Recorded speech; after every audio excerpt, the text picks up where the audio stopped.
এটা এখন তো আমরা প্রথমে ওনাকে নিয়ে আসছি, ওনার কাছে যেটা এবং ঘটনার পারিপার্শ্বিক আমাদের যে প্রাথমিক তদন্তে যেটা পেয়েছি আমরা সেই ব্রিফটাই আপনাদেরকে দিলাম। তবে ওনার মানসিক অবস্থা দেখে মনে হচ্ছে যে উনি ওখান থেকে এখন এই যে লাশটা তার জন্য বার্ডেন হয়ে গেছে। একটা লাশ নিয়ে তারা মানে রাত্রে 9টার দিকে মারা গেছে, 9টা সাড়ে 9টার দিকে মারা গেছে। পরের দিন দুপুর পর্যন্ত এই লাশটা ঘরে, মানে পরের দিন সকাল পর্যন্ত সমস্ত রাত লাশটা তাদের ঘরে ছিল, অন্যদের ডেকে রেখেছিল।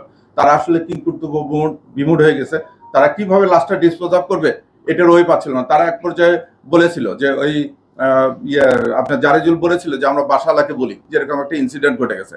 মহিলা বলছে যে না, বাসালাকে বলা যাবে না, আমরাই ডিসপোজ অফ করবো। আসলে তাদের কথার মানসিক এটা ওই সময় তাদের মানসিক ভারসাম্যটা অনেকটা হয়ে গেছে। তারা এখান থেকে বাঁচার জন্য যে কোনো পন্থায় মনে করছে যে লাশটা ডিসপোজ অফ করা দরকার। সেই জন্য কিন্তু লাশটা নিয়ে আসছে, টুকরা করছে, ড্রামের নিচে রাখছে পলিথিন দিয়ে, তারপর চাল দিছে এটা বিশ্বাসযোগ্য করার জন্য যে বাইরে যাতে কেউ ধরা না পড়ে। যে তারা তিনজনই ইয়াবা সেবন করার পরে এই ঘটনাটি ঘটায়, আপনারা কি এমন কোনো কিছু পেয়েছেন? না, আমরা এরকম কিছু পাইনি। মাদকের কোনো সংশ্লিষ্টতা বা ওখানে যে সমস্ত ইয়াবা খেলে আপনি জানেন যে কিছু আলামত থাকবে, ওরকম কিছু পাওয়া যায়নি। প্রাথমিক জিজ্ঞাসাবাদে তাকে বলা হয়েছে, সে বলছে যে না, তারা শুধু ঘুমের ট্যাবলেটটা ওই কারণে ইউজ করেছিল, এইটুকু তারা বলছে।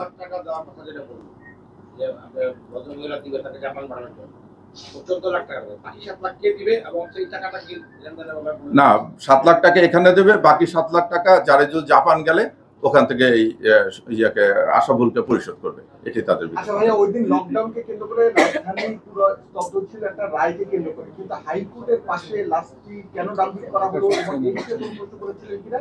আর মানে হুট করে এখানে কেন, অন্য জায়গায় তো ফেলতে পারতো, মানে না, এটা ছিল। এখন আমি বারবার বলতেছি যে ওনাদেরকে বলছে, ওনারা সিএনজিটা নিয়ে বলছে যে চলেন ইয়ের দিকে যাব, শহরের দিকে যাব।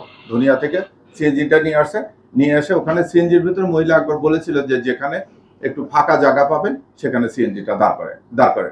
তা সিএনজি আলা আসে ওখানে, বলছে মহিলারা ওখানে নামছে, নামে সিএনজি ভাড়া দিয়েছে, সিএনজিটা চলে গেছে।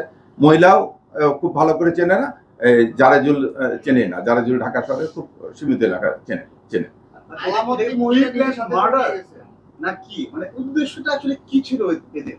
না, ওই যে বললাম যে তাৎক্ষণিকভাবে করে যখন বাসার ভিতরে এসে জানতে পারছে যে তার বন্ধু শহীদুল তার উপর আসক্ত হয়ে গেছে, তার প্রতি আসক্ত হয়ে গেছে, তখন একটু অভিমানে চলে গেছে। বলছে যে আমি 3 বছর হলো, আমি যে কথাটা বললাম যে 3 বছর হলো এই মেয়ের সঙ্গে সম্পর্ক আমার, তুমি তাকে বড় ভাই ছোট বোন বলে জানো, সে তোমাকে বড় ভাই বলে সম্বোধন করে, এটা আমি জানি, এখন তুমি তার সঙ্গে শারীরিকভাবে করতে চাচ্ছ, এটা কেন? এই অভিমানে জারেজুল কিন্তু বের হয়ে গেছিল, যেটা আপনাদেরকে বলেছি আমি, যেটা জারেজুল প্রাথমিকভাবে স্বীকার করেছে।